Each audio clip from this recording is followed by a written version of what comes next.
que bota busca. Vos conhece Tony Crossley? Tony Crossley é jogador de voleibol muito famoso na Europa, pero de nós meses está de Corso.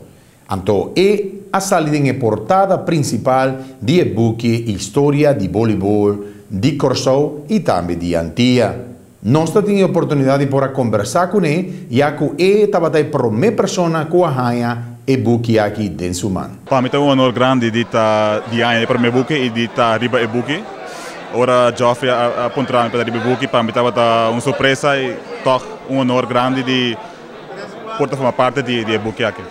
Conta-nos tiki over di persona ora que está jogando na liga e na França. Como é isso aqui está indo? É aí que passa que é bem bom. Nós estamos no primeiro lugar do campeonato, então se encerrar que nossa monga de 2 divisões, então o time promoveu para a primeira divisão agora. O que nós podemos esperar de mais para aqui e para o seguinte ano? Agora que minuto de contrato ainda, muito bem está papiando com o time, vai ser uma outro ano. Possivelmente lo vos sigue na França ou lo vos vê algum outro caminho? Agora que tu pode abrir, tem chance na França, mas toda a Itália, Holanda, todo caminho tem chance agora. Nós escuta algo bastante interessante, que você tem ganas de aportar algo para o quarta deporte aqui na Corso. O que assim nós espera no futuro de uma pessoa? Eu quero no futuro, ora que acabo com minha carreira de voleibol, seja de uma forma de treinador ou ajuda hobby, que tenha desejo para chegar ao deporte.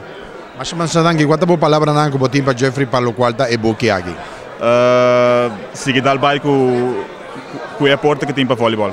E para finalizar, a juventude aqui na Corso, quanta boa palavra nanco lo bot bisa nan para também lota maneira a um exemplo de lo qual bota sendo de voleibol. Se você tem amor para o deporte, coisa que você faz é treinar, cuida da corpo e gewoon hobby training.